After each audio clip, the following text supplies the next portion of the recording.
2025 SLST নবম দশমের candidate একটা সমস্যা ফেস করছে এখন বর্তমানে।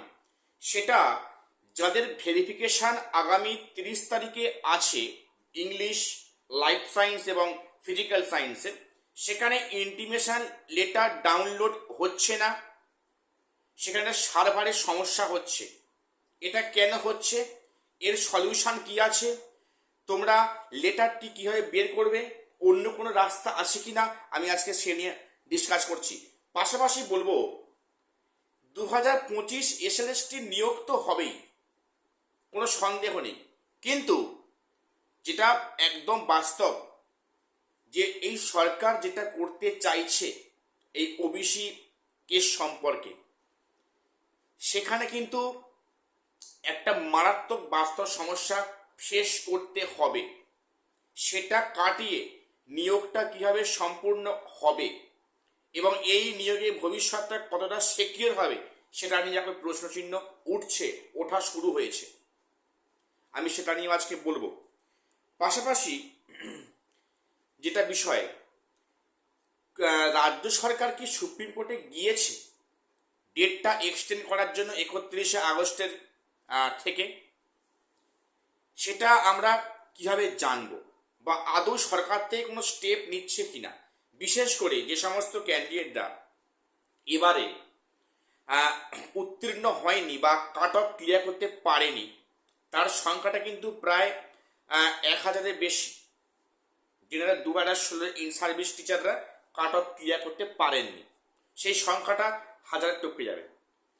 তাদের 31শে আগস্টের পর্যন্ত যে টার্মিনেশন পিরিয়ড দেওয়া আছে, সেটা এক্সটেন্ড নিয়ে সরকার কি ভাবছে সেটা নিয়েও বলবো। ভিডিওটা স্কিপ করো না, সবটা দেখো, চ্যানেলটা সাবস্ক্রাইব করে দিও।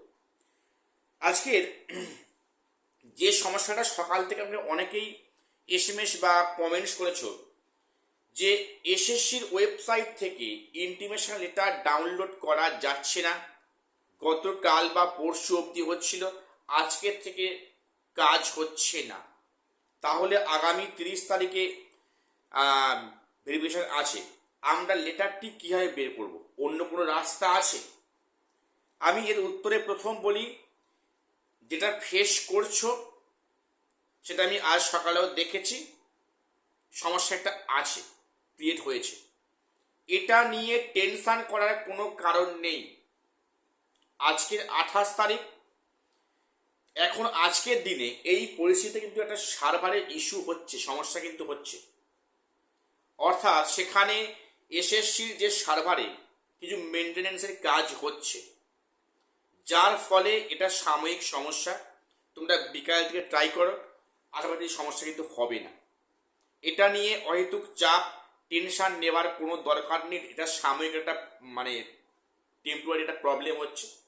সেখানে হয়তো আগামী দিনে সার্ভারে কিছু আপডেট আনা হবে, তার মেনটেন্যান্সের কাজ হচ্ছে, সেজন্য সাময়িক এটা সমস্যা, এটা কিন্তু পার্মানেন্ট সমস্যা নয়। তোমরা আজকে বিকালে তাই করো, অবশ্যই কিন্তু হয়ে যাবে, হওয়ার সম্ভাবনা খুব বেশি। এটা নিয়ে দুশ্চিন্তা করার কোনো কারণ নেই।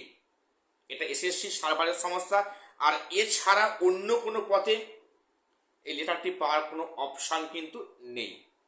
একটাই রাস্তা, এসএসসির অফিসিয়াল ওয়েবসাইট। এখন সাময়িক প্রবলেম আছে, শীঘ্রই সলভ হয়ে যাবে। গেল এইবারে যেটা একদম অপ্রিয় সত্য কথা, যেমন এসএসসি 2025 যেহেতু নিয়োগটা কোর্টের নির্দেশে হচ্ছে, নিয়োগ কিন্তু হবেই। এখন যেটা এটা অপ্রিয় সত্য কথা, যে এখন বর্তমানে ওবিসি কেস নিয়ে এই যে নিয়োগ প্রক্রিয়াটা এমন জায়গাতে আটকে আছে, এখন যেখানেই আগাবে সেখানেই সমস্যা, নতুন করে আইনি পদক্ষেপ, কেস হবে। কেন বললাম হবে? এখন এই যে পরীক্ষায় বসেছেন 2025 এসএলএসটিতে, সেখানে ইন সার্ভিসরা আছেন, তারা 2016 কিন্তু রিজার্ভেশন নিয়ে তারা চাকরি করতেন, অনেকে আছেন, সবাই না, অনেকে আছেন। তো সেই সমস্ত স্যার ম্যাডামরা যদি এবারে রিজার্ভেশন না পান, তাহলে কিন্তু সেখানে অনেকেই ওই কাট অফে আসতে পারবেন না। সেক্ষেত্রে কি হবে? যদি এখন অনগোয়িং প্রক্রিয়াটা 7% ধরে লাগু হয়, যেটা নাকি হওয়ার মানে একটা রাস্তায় আছে, তাহলে সেখানে এটা কি করে হবে? তাহলে নিশ্চয়ই একটা এর এগেনস্টে একটা কিছু পাল্টা কিছু কেস হবে।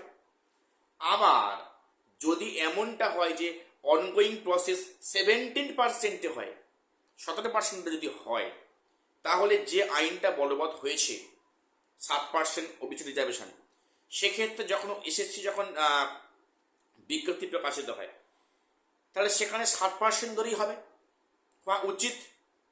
তাই এখন সরকার যেখানেই যাবে সেখানে কিন্তু সমস্যা ক্রিয়েট হবে।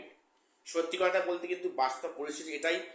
2025 এসএলএসটি এখন একটা ভয়ঙ্কর কিন্তু জায়গাতে দাঁড়িয়ে আছে। যেখানে যাবে সেখানেই আইনি বাধা আসতে পারে, সম্ভাবনা আছে। তবে এক্ষেত্রে সরকার কিন্তু পদক্ষেপটা একটা বড় ফ্যাক্টর। সরকার একটা পদক্ষেপ নেবে, বড় ফ্যাক্টর। তোমরা জানো যে আগামী 3 তারিখে মামলার শুনানি আছে, এসএসসি মামলার শুনানি হাইকোর্টে আছে। সেখানে যে 2 সপ্তাহ সময় চেয়েছে রাজ্য সরকার, মানে হলফনামা দেওয়ার জন্য, সেখানে বিষয়টা পরিষ্কার হবে যে রাজ্য অ্যাকচুয়ালি কি করতে চাইছে। অনগোয়িং প্রসেস 7% নাকি 17%, তার ওপর অনেক কিছু ডিপেন্ড করছে। এবং যেটা সরকার চাইছে যে এটা কোর্টের মাধ্যমে আসুক, এটা কোর্টের মাধ্যমে একটা ভার্ডিক্ট আসুক যে অনগোয়িং প্রক্রিয়া 7 or 7%। সেক্ষেত্রে কিন্তু অবশ্যই কোর্ট সরকারের সিদ্ধান্তকে নেবে যে সরকার অ্যাকচুয়ালি কি চাইছে। অর্থাৎ একদম মোদ্দা কথা হচ্ছে সরকারের পদক্ষেপ এই মুহূর্তে একটা খুবই গুরুত্বপূর্ণ বিষয় ওবিসি কেস সমাধানে। এখন দেখা যাক আগামীতে কি হয়। না হলে কিন্তু যা সমস্যা, এখান থেকে যেহেতু এসএসসি 2025কে বের করা খুব টাফ হয়ে যাবে, খুব টাফ হয়ে যাবে। আমি বাকিগুলো ছেড়ে দিলাম, আমি এক্সপিরিয়েন্সের মার্কস ছেড়ে দিলাম, এক্সপায়ারি অফ পেমেন্ট ছেড়ে দিলাম। শুধু এই যে ওবিসি কেসটা যে হয়ে আছে না, এটা মারাত্মক কিন্তু পর্যায়ে আছে। এখান থেকে বেরোনোটা খুব খুব টাফ। সেক্ষেত্রে সরকারের সদিচ্ছা একটা বড় ফ্যাক্টর হিসেবে কাজ করছে। এইবারে 31শে আগস্ট ডেট এক্সটেন্ড হবে, এটা আমরা সবাই জানি। এটা সরকার কি সে নিয়ে এখনো কোর্টে হাজির হয়েছে? আগামী 3 আগস্ট যে হিয়ারিং আছে এসএসসি মামলা হাইকোর্টে, সেখানে সরকারের আইনজীবী কি বলবেন যে সরকারের পক্ষ থেকে সুপ্রিম কোর্টে যা হয়েছিল ডেট এক্সটেন্ড হয়েছে, অর্থাৎ সেখানে হলফনামায় কি জমা দেবেন দেখার বিষয়।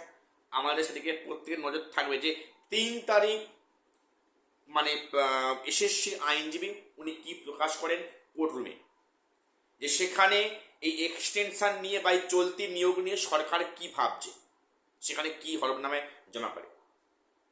আর 31শে আগস্টের মধ্যে কিন্তু যে সমস্ত ক্যান্ডিডেটরা কাট অফ ক্লিয়ার করেননি অথচ ইন সার্ভিস, তাহলে কিন্তু আপাতত 31শে আগস্টের মধ্যেই মানে থাকছে, যতক্ষণ না সরকার ডেট এক্সটেন্ড করছে।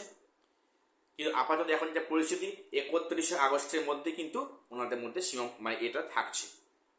এখন জানি না, সরকার তো শিক্ষামন্ত্রী তো বলছেন যে মানবিক সরকার তো ভাববেন। এখন দেখা যাক সরকার সে সম্বন্ধে কি মানে ভাবছেন বা তাদের নিয়ে কি ভাবছেন। যেমন আগে সরকার তো বলে গেলেন যে আমাদের অনেকগুলো প্ল্যান রেডি আছে, হ্যাঁ, plan A B C D E এর করে একদম সেই জেদ পর্যন্ত আছে। শেষে কি হলো, সরকারটাই চলে গেল। তা কি প্ল্যানটা হলো, নাকি এও একটা একটা প্ল্যান ছিল, গ্রুপ মানে এক্স কিংবা ওয়াই কিংবা জেড, বলতে পারছি না। তো এই সরকার অ্যাকচুয়ালি কি করেন সেটাই দেখার বিষয়। যে যারা হচ্ছে কি কোয়ালিফাই করতে পারেননি বা কোয়ালিফাই করেননি, তাদের নিয়ে কি ভাবছে, এটা আমাদের প্রত্যেক আগামীতে নজর থাকবে। আর যেটুকু আপডেট দেওয়া ছিল চ্যানেলটা সাবস্ক্রাইব করে দিও। দেখা হচ্ছে পরের ভিডিওতে।